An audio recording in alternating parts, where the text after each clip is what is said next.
Hi, welcome to Chart's free webinar series. Chart, as most of you know, is a nonprofit association of over 500 trainers in the hospitality industry. We have two conferences a year, one coming up in San Antonio in February and one in Boca Raton in July. We encourage you to check our website for information on that at www.chart.org. Today we have TJ Shear presenting to us on incentives. TJ is a lifetime Chart member and is currently the president of Smart Restaurant Group, a franchisee of Which Superior Sandwiches, as well as a leading hospitality speaker and consultant. His restaurant locations use numerous different incentives to enhance the effectiveness of their training programs, and he will discuss how you can apply it to your hotel or restaurant. During the webinar, if you have any questions, we ask you to send them in to the little question box, and we will read them at the end of the session. And just so you know, everything is being recorded, so you can view this online afterwards. Welcome, TJ. Thanks, Tara. Hopefully everybody can hear me. If you can, raise your hands. Looks like everyone. Well, good. We'll get started. Thank you all for taking the time out of your day to spend the next 40 minutes listening and 20 minutes with some Q&A to learn how to use incentives to reinforce training. My goals and outcomes for the session are really for you to walk away from the webinar with tools for you as a trainer to get a seat at the table by really enhancing what you're doing and taking it to a higher level so that the C-level executives understand that you as a trainer are really building the business, building the people, and hopefully you'll leave here with some great ideas of how to more effectively help your business, your company grow through training and utilizing incentives. I think you'll also get some great management development ideas out of this and really understand how you can leverage the power of incentives to teach your managers to create a recognition-based culture and perhaps lead their teams a little differently. I think third, you'll end up learning how to ensure your training becomes more effective by adding on some of these incentives so that instead of kind of being a one and done training session or a new store opening or a new hotel opening or MIT training, you'll be able to add some more legs to the training programs that you provide for your company, and they ultimately become more effective, which is really the last piece and the reason why we all do what we do, and that is to move the guest experience forward and grow the sales and profits for your company.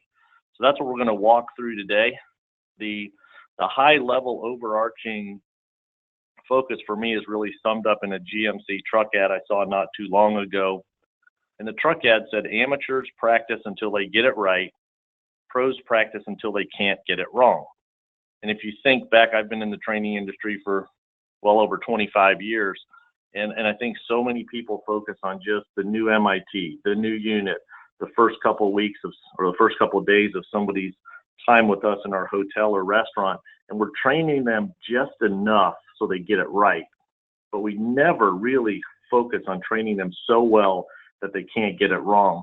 And that was really drilled into my head about 12 years ago when I started working with this chain in Tennessee called PALS.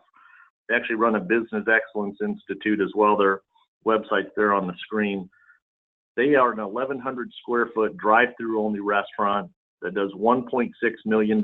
They can push 200 cars an hour through a single lane drive-through. And they make one mistake every 3,600 orders, 54% hourly employee turnover, 2% management turnover. The numbers and the performance that this company does is off the charts. And when I started doing some work with them, it was interesting to see that their whole focus was all around that same mantra that the truck ad was. We train these people so well, they can't make a mistake. They put systems into place and they train the systems and train the systems and train the systems. So the high level experience is possible. People are doing this out there in our industry. They were the first restaurant to win the Malcolm Baldrige National Quality Award. There have been a couple others since then. The Ritz is obviously won it on the hospitality side as well. So that's kind of where I'm coming from, and really hopefully getting you to understand you can raise the ceiling significantly on the performance of your team. When these guys started, they had 300% employee turnover. It's a process. It takes some time, but hopefully after the end of the webinar today, you'll be able to accelerate that a little bit. Now, Tara told me a little bit about you. For those of you that don't know me, I joined CHART in 1994, I believe. I think I was 12 years old at the time. I was actually the vice president of training and field support for Chuck E. Cheese Pizza at the time, and I really cut my teeth on learning how to use incentives to make training more effective. The first breakout I ever did for CHART was in Washington, D.C. I believe it was 1997, and it was on this same topic. So 20 years later, everything's changed, and 20 years later, nothing's changed. These are some of the companies I've worked with. I've been on my own since 2001 as a training consultant and speaker, building materials and guest service programs and talking on those topics as well. As Tara said, we're a franchisee of Which Wich. Myself and a couple other guys that I used to work with at Chuck E. Cheese. We currently own 7 restaurants. We have average unit volumes about 30 to 35% higher than the markets, the other franchisees in the markets that we're in. We have significantly higher guest service scores, fairly low retention or turnover rates in this industry, which is a tough one. But I really attribute it to a high level focus on ultimately taking care of the guest and then how to get it done through our people. I wrote a couple books on the industry on how to hire and how to train, and the one that really kind of summarizes what we're talking about here, I call it Send Flowers to the Living. Let's recognize people while they're still here, and let's get some performance out of them. So I'm going to dive in at this point and get into the meat of the matter. And as a trainer, the first thing you really need to do to make sure you get a seat at the table and align what your company wants with what you're doing in the industry is to make sure you understand what's important to your company. I'm going to use the example here of guest service and employee friendliness, but what I want you to take away from here is look at what your business needs to work on. Is it growing sales? Is it growing guest counts? Is it raising profitability? Is it raising guest service scores? As a trainer and a training professional, you need to understand what's important to your bosses. And if you can then align what you're doing and make your impact in that area, make them look good, it's going to get that seat at the table. So as an example here, what we've seen in our restaurants and I've seen elsewhere, when employee friendliness is rated a 5 versus a 4, as an example, we get a 91%. 91% of people give us a 5 on the taste of the food if we get a 5 on employee friendliness. If we get a 4 on employee friendliness, 37% of the people give us a 5 on the taste of the food. Now, many people in this scenario, if they just looked at the bottom numbers, they would say, hey, we have a problem with the taste of the food. But when you really understand what's causing the problems, it's employee friendliness. That's the real lever here. You have to solve the right problem. So in this case, if I'm a training professional in this organization, I'm going to focus on what can I do to move employee friendliness to a 5. Obviously, that'll benefit guest service. It benefits the taste of the food. And so you have to solve the right problems as a trainer. That then leads into leadership training. And I always tell people in the training profession, it's kind of like you're a professional personal trainer. You have to take that person that wants to lose weight, get in shape, tone their body, become a bodybuilder, get stronger. You have to really understand where they are and what we can do about it. And so when you think about where most managers lead their people these days, it's kind of like this slide. What do you see on this slide? Shout it out and all your neighbors will think you're weird because you're talking to nobody. But 99% of the people, when I show this slide in a seminar, will say they see a black dot. And that to me is an illustration of what I call a black dot manager. You see what's wrong. Nearly the whole screen is white. But human nature, we notice what's wrong. And when people lead often in organizations, they spend too much time harping on what's wrong instead of rewarding what's right. I also, when I teach managers self-assessment of what their leadership style is, this is very rudimentary, but I have them walk through the kitchen as an example and say, hey, who made this? And if the kitchen staff or the employees are pointing at each other, not me, why, what's wrong with it? Oh, he or she did it over there. That tells you you're a black dot manager. They're expecting something negative to come out of your mouth. And it's really kind of time to get your managers to step on the scale and understand what type of manager they are. And it's not bad where they are today. It's really what we're going to do about it. So if you can have, as part of your management development workshops, a part where they understand, are they in kind of a black dot manager where they're talking about negative things, and this is a simple exercise to do this, we can then turn the brick around and get them to understand how to use incentives to really train themselves to become better leaders by recognizing what's right instead of always talking about what's wrong. The other thing that I think you should illustrate in your management development classes is teaching people to understand what group to focus on. And typically what I find in most hospitality businesses, in fact, probably any company, the employees fall into one of three groups. The rock star is somebody that'll do things. If I told them tomorrow after this webinar to do something different, they'd have no problem doing it. The group on the seesaw right there, I call them who's closing tonight or who's the manager. They walk in and they ask you who's closing tonight because they want to know, do I have to work hard or can I get by with a lot of stuff? They know what the managers allow. And Mike Ditka, the Chicago Bears coach, always says you get what you tolerate. And too many managers tolerate mediocrity. The third group is the anchors, the vocal minority, the people that complain and gripe about everything, every change, nothing's ever good enough. You know who these people are in your organization. Heck, if they won the lottery, they'd complain they'd have to pay income taxes on the money they just won. You know who these groups are. Most new supervisors and a lot of the naive supervisors spend time with the vocal minority, trying to get them to change, trying to get them to be quiet. And what happens is the seesaw ones kind of fall over and become a griper, and then we lose the good people. And so kind of the same approach with the black dot manager, using a recognition approach to leadership development and training. It's to get the leaders of your restaurants and your hotels to understand, I got to spend time with the rock stars, reward them, praise them, talk about them, because that group in the middle can perform at whatever level you allow. And once they see the great performance getting rewarded, they step it up. And pretty soon the anchors look like the eyesores and they step out and they go somewhere else. And boy, that's a double benefit to your company. If you can get rid of the worst performer, your average performance goes up. And on top of that, the worst performer goes over to work at your competitor. And that's a double win for you. So let's talk about how to measure your impact, because a lot of times in training, we all struggle with, how do I measure what I'm doing for my company? I want you to think first off, excuse me, as incentives being the fulcrum.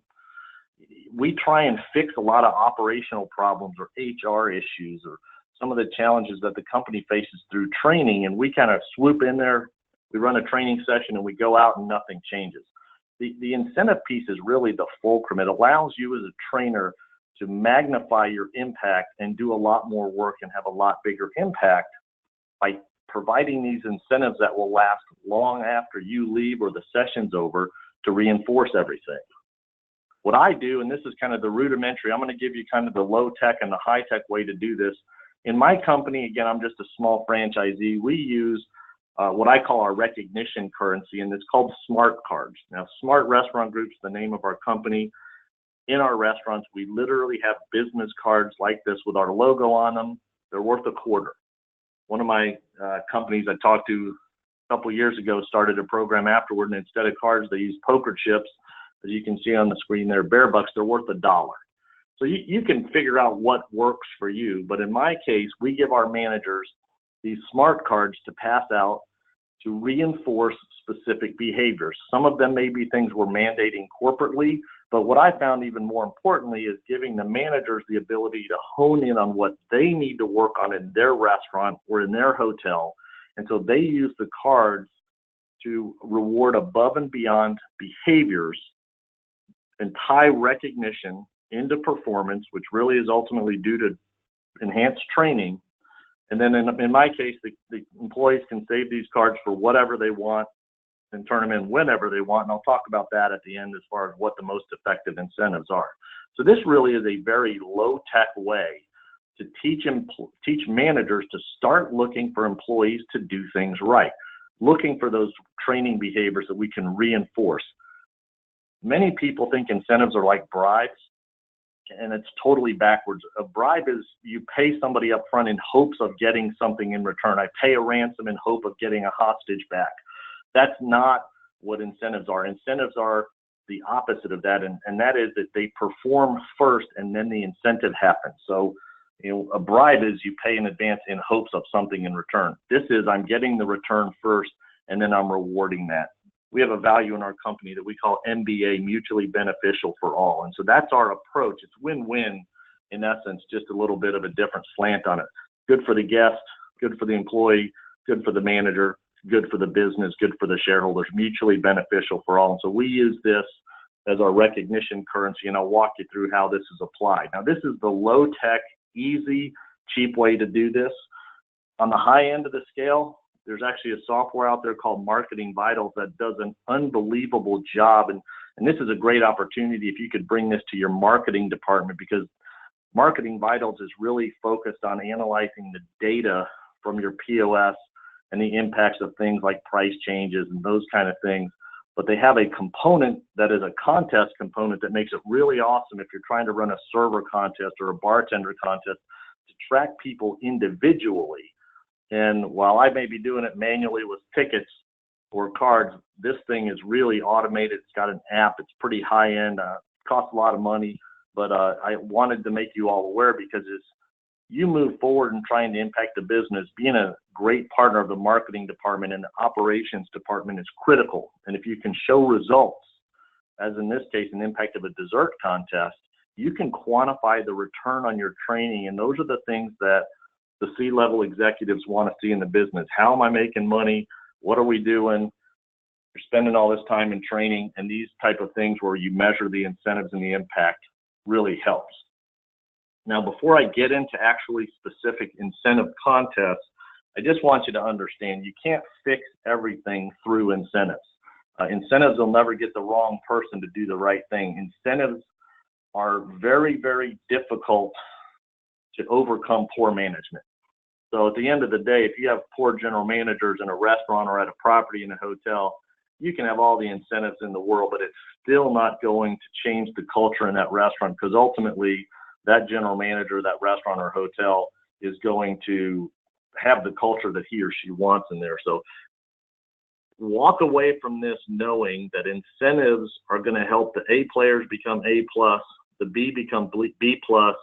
The anchors aren't going to do a darn thing. The C's are not going to change. So you can't fix everything, and don't think that you will. So let's get into some specific incentive ideas and how you can use incentives to tie in and leverage your training program. So what I want to walk through, if you can just think about some of the challenges your company faces right now. Say we want to improve guest service, sales, or improve profits. I'm going to walk through those kind of things. So be thinking about how a contest that I'm going to share here could be applied in your business. The first thing, and we see this a lot, is we can reward team goals. So as an example, if the store or the restaurant or the property hits a certain level of guest service, as an example, everybody gets a prize, or in my case, everybody gets a card. You have to be a little bit careful with these things, because oftentimes some individual performance does not reflect the performance of the team. As an example, somebody may do more than their fair share of the work. Others may not do anything. Prize, there's really not the relation between performance and results, hence the incentive. But again, getting everybody to celebrate, and I'll share with you a little bit later how to reward team goals, but make them fair so that those that do the most get the most. So think about how we could tie incentives to team goals through training. The easiest one, obviously, is guest compliments.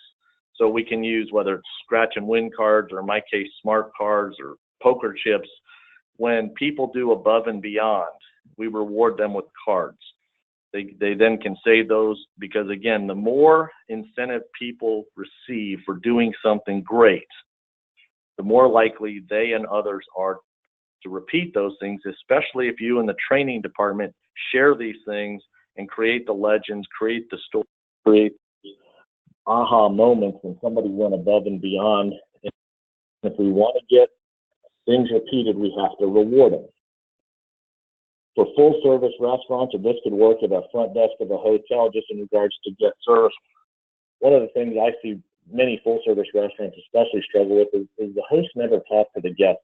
He just asks them to the table, they drop the menu, or a hotel, you check in at the front desk. They really just name, credit card, ID, here's your room number, there's the elevator, next. So when you create a card like this encourages the host or the front desk agent to get out of the same old routine and the same old monotone greeting and robotic dropping menus at the table or checking somebody in. So this gives you a card that they can focus on to identify guests. So if you think about a group of 4 walking into a restaurant as an example, hey, have you guys ever been here before? No, we haven't. Boom, first timer, check. Now they can then talk about what's known in that restaurant, the signature items and those things, and enhance the guest service, because we're getting them to try and connect to the guest on a more personal level. So if I have to train service, think about how you can tie things like this to this. Now the manager's got to kind of manage this system in this card in this case, or yes, could somebody cheat the system? Sure, they could. But again, the vast majority of the people are there to do the right thing for the right reason. And we're trying to enhance the interactions between our front desk or our hosts and our guests. So think about how you could leverage something like this for a position that really isn't driving sales per se. When you get into sales building, it's great, and I would recommend that if you're going to do something from a training department standpoint and try incentives, I would take a small group of people and I would either tie it to sales building or cost reduction, so that you can go to your boss and say, this contest cost us X and we generated Y. Here's the ROI on this. Let's roll this out to more people or more restaurants or more hotels, because this works financially. When you can't tell your boss that this works and it just feels good, many of them don't like that touchy-feely kind of stuff without data. So I'm going to share with you some sales building ideas, because again, the whole company can't be the sales department, but everybody needs to be a salesman. Everybody has to. And the best way to get your employees to care about sales or to care about costs is to incentivize and motivate them to get a little skin in the game, or I like to say, give them a fraction of the action. So I'll walk you through a couple of ideas that you can get your staff trained better to care about the top line or care about the bottom line. Now, as I've gone through these, I'm not going through the specifics of how to things, but you think about the training that you have in the various positions, you can just leverage this incentive on top of it. It works. So as an example, if we're trying to drive suggestive selling, whether I'm at a cash register or a server, I tend to pit people against themselves. I don't want to pit them sometimes against each other, because the person with the best shift or the best station always wins, and then the contests don't work and people think the incentives are terrible, and you look like you have egg on your face and you call me and say, hey, this thing didn't work. I try and pit people against themselves. It's like getting on the scale. I want them to change their performance and see results. So in this case, if a server or a cashier has a $12 check average, we train them how to sell properly. And we train them how to suggestively sell or upsell. And in this case, they take care of 200 guests and they bump their check average 50 cents. They made 100 incremental dollars for your business. Now, in my case, if I give somebody smart cards that are worth $5 or $10 to generate $100 in sales in my business, I can easily go back to my boss or the GM of that hotel or the GM of that restaurant and show them, I spent $10 and you made $100 in sales, maybe $50 in profits off of that. This is the best investment that you could use, because we're teaching our staff to build sales. Pitting everybody against themselves is fair. It takes away all the smooths out this station, that station, slow shift, busy shift. This is all generated by total sales. So it's good for the business and it's good for the employees. Everything's aligned. In my business, one of the things we've had the most success with is catering referrals. And not everybody caters, but you could do group events or think about how you could, again, just give a fraction of the action. But I give out 10% of any catering order that we get. I've had people like Brandy go outside my restaurant and contact schools, and we gave her a $480 check because she got a basketball team to sign up for a whole season's worth of meals at $4,800, and we gave her. Now, the cool thing about 1 minute training video with my iPhone that was called Sales Radar. And so the training tool for this piece was a 1-minute video called Sales Radar, which essentially just illustrated, talk to your guests in the dining room, look for clues.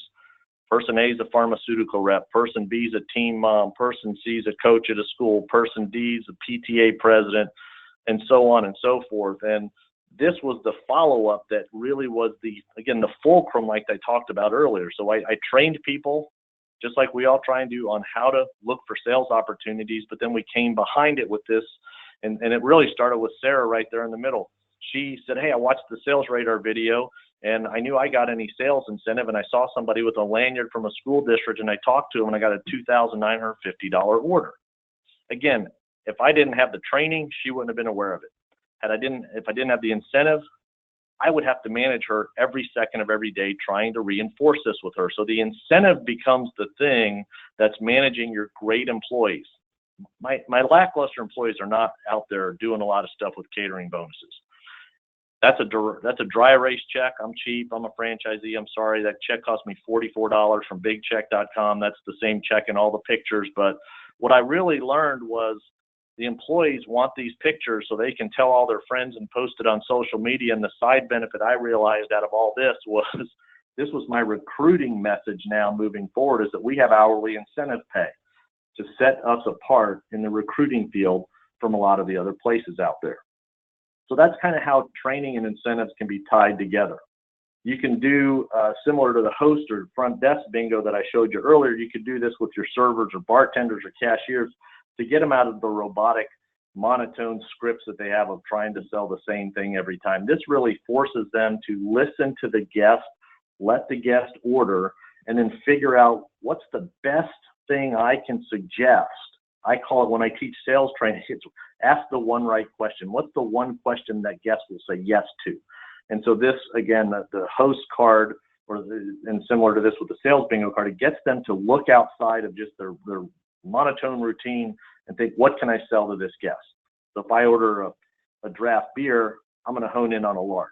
Or if I say, what's good here, I'm going to tell them about the LTO. You have the training of what to do and how to sell combined with the incentive. So if you think about it today, if I run a class or a GM runs a class, or I send out a training e-learning module or video or whatever it is on how to sell, a lot of times it just dies right there. We train them just well enough they can get it right. This helps train them so well they can't get it wrong. Now, during lulls in the business, everybody always wants more hours. And this one may be more operationally driven, but one of the things that we've had some success with during our slow periods is we print coupons similar to this. The team member writes their name and their store location on them, and I give everybody 25 cents for every coupon that's redeemed. Whether it's go out and do feet on the street, and that would literally be go to office buildings and neighboring businesses around our restaurants, or if you have the delivery drivers, whether you're doing pizza delivery or Uber Eats or whatever, going out there catering orders, if they put these coupons in the box lunches, or they drop them off, or the server gives them to the guest as a bounce back to come back, with the name on them and being able to track, I give them that's redeemed. Now, if I'm running a high-end steakhouse, 25 cents, it's got to be a totally different number. Or if it's a hotel thing and I'm getting them to book a $200 math to change, but I had to put some rules into place. No, you can't get these out in the restaurant. But we had employees going out and bring in new guests. And the cool thing about it from my standpoint was, if I spent $1,000 printing coupons and I gave these out, so it was $200 a store and everybody gave these out, that's my only risk. And then if I get all these in, and all I got to do is pay out a quarter for each one. So it's great for me, great for the employees, great for the guests. So think about how you can make as a donation is a good example. If you do a donation to a sports team, put these coupons with it so that if we get them back, you at least get some more legs onto your marketing initiatives.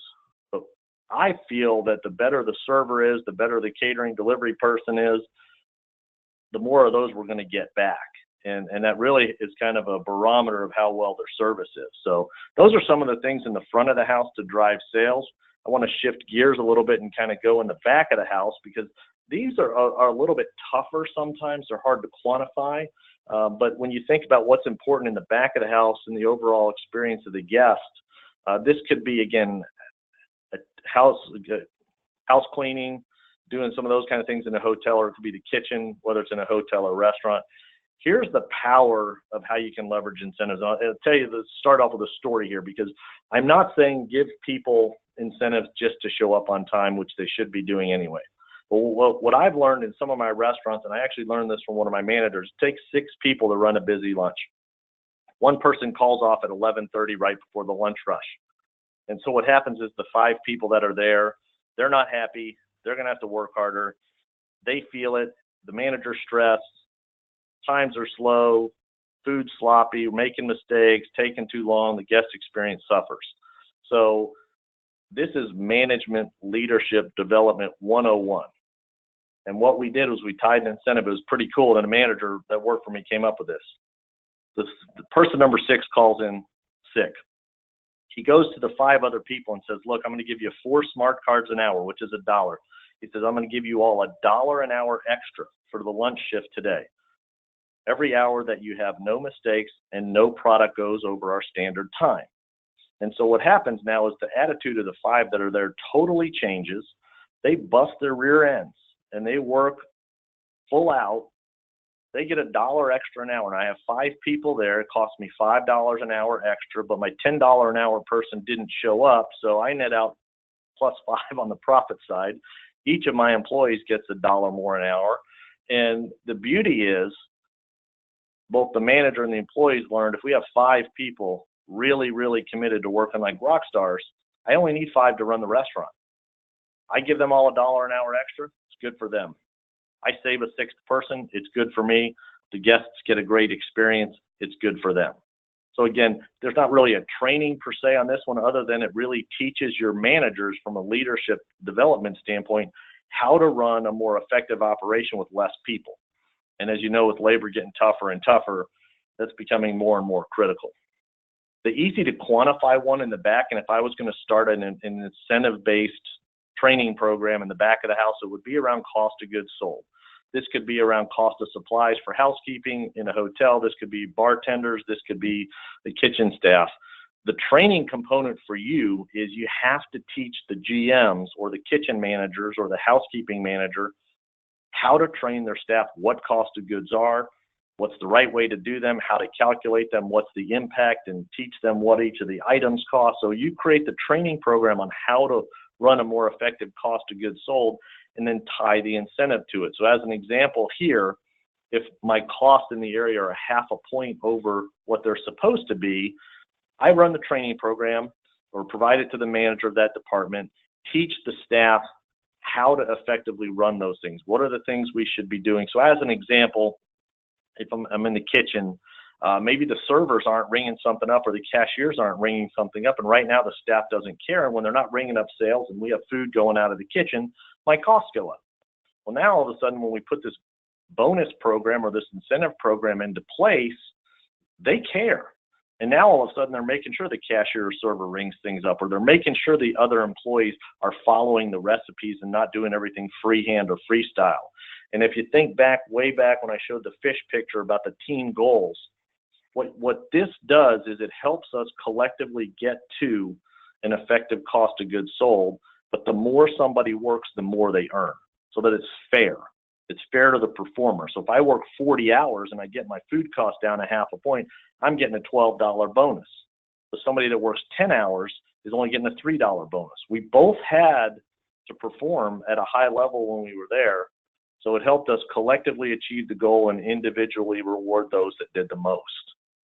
One of the other ones I saw at that company, PALS, that I mentioned early in the presentation, was what they call Gator, get all the orders right.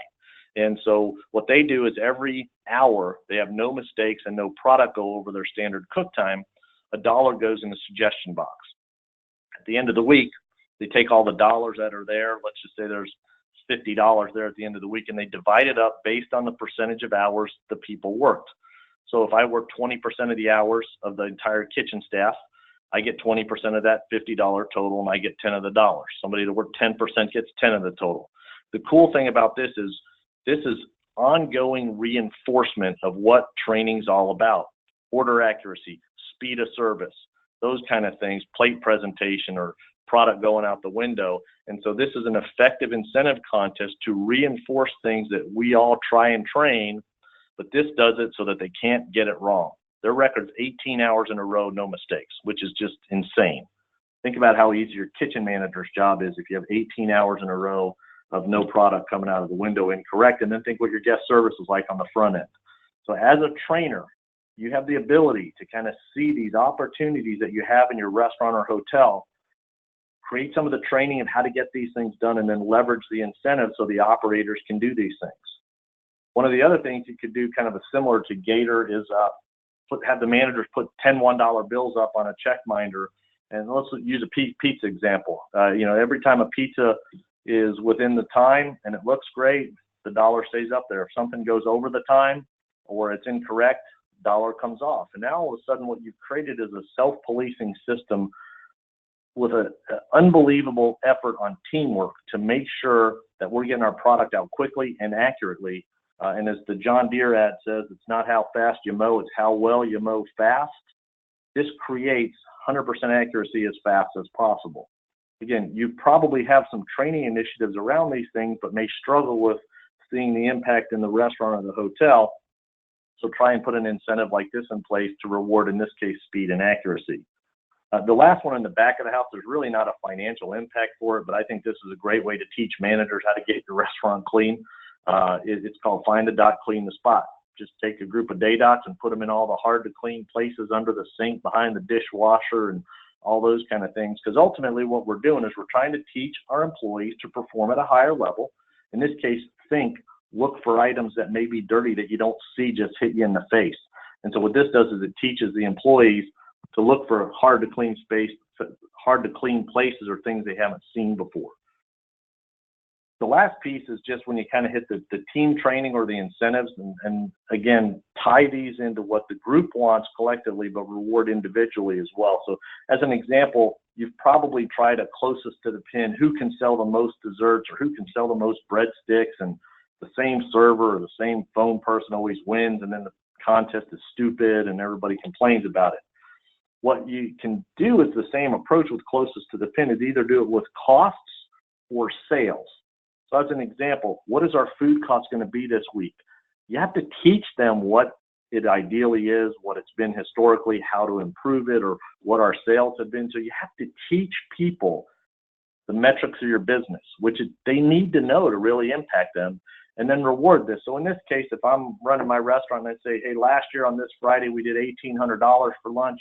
What do you think we're going to do today? And everybody kind of puts their bid in. Then what we do all day long, they're asking us, where are we? Where are we? Where are we? And the person working, in my case, the cash register, is doing nothing but trying to upsell all day because they picked $19.50 and they're trying to get sales higher and higher. And what we've created in the environment then is somebody really trying to move the guest experience forward, do all the things that we want in training and operations, which is to build sales or lower costs, depending on which one it is. And we are educating our team how to build our business. And we're also teaching them some great skills that they can use down the road, and again, become more valuable to us and stay with us longer. So as I get close here to the end and wrap it up before we open up for questions, just two things. One is the eloquent Charles Barkley, the TNT NBA announcer. He said a few years ago at the slam dunk contest to a less than stellar dunker who was drinking a thing of Gatorade, he says, hey, Gatorade doesn't help people that suck. And like I said earlier, incentives are never going to get the wrong person to do the right thing. Do not think this is going to get your managers to change the C players. This is not going to make your C managers into A+ rock stars. This type of an approach will make your A+ your A managers A+, your B+ managers up into A's, and the C's are going to go. It's also how it's going to work with your staff. It's going to have a bigger impact on the more talented people because they can perform at a higher level. They have the ability to do that. Now, the last thing is, what's the most effective incentive? And Thomas Jefferson, who said all men are created equal in some document I learned about in school, but I made a C in history, so I can't remember which document it is. He said, there's nothing more unequal than the equal treatment of unequal people. There's nothing more unequal than the equal treatment of unequal people. And what that means is the same incentive is not going to motivate everybody the same. Some people have the talent to do 2-3 gears higher than they are. Some don't. The most effective incentive is the one that employee wants. And so when I started this initially, we would tell the employees, save 10 cards and you get X, or save 20 cards and you get Y. And I learned real quickly that the same items don't motivate everybody. And so what we've learned is to let the people save up the recognition currency, or if you're lucky to have some sort of technology solution that'll track everything for you, we actually let them tell us what they want. Because I'd love a round of golf somewhere. Somebody else may love a spa treatment. Somebody else may love a gift card at Walmart to go buy their kids Christmas presents. The thing that will motivate that person the most is whatever they want. And so leverage the power of the most effective incentive being the one that employee wants with your program of how to teach your managers manage differently, how to teach your employees to care about your business a little bit more and tie some rewards in there. And at this point, I will open it up for questions so that we kind of keep everybody on track and be cognitive and appreciative of everybody's time. Okay, thank you, TJ. I do have a couple of questions that have come in. The first one, is there an online bingo version? Is there an online bingo version? Good question. I'm sure there is. I'm not aware of it, but I will find out and I will email you to email it to everybody else. Okay. Second one is, with the incentive where the hourly employees are going out in the field off the clock, does this open a company up for a lawsuit? They could say they were working off the clock for no pay. Great question. Probably working in a state that's employee friendly, not employer friendly. My suggestion would be that you allocate them to be on the clock for a certain number of hours to do this. So as an example, what we did in our business is we allocated the GMs 5 hours a week of labor to go do feet on the street.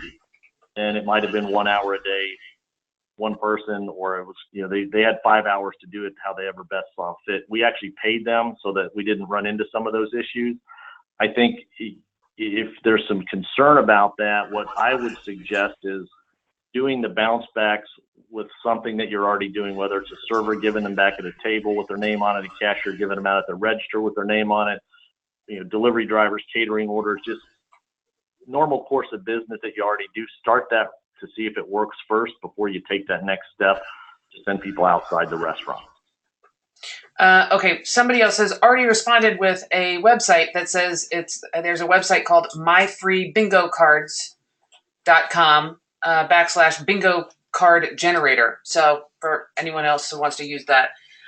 Next question I have is, what is the best way to partner with other departments to get their buy-in to this approach? Another great question. My suggestion, if I was going to start this, is to go to the marketing department and find out what is you have upcoming from a promotional act. What are they focusing on? What are they going to tell the outside community to come into your restaurant or come to your hotel? Start there, because if you can then tag on some additional training and incentives, and typically the marketing department has much bigger budget than the training department, and maybe they can afford to pay for the incentives for you.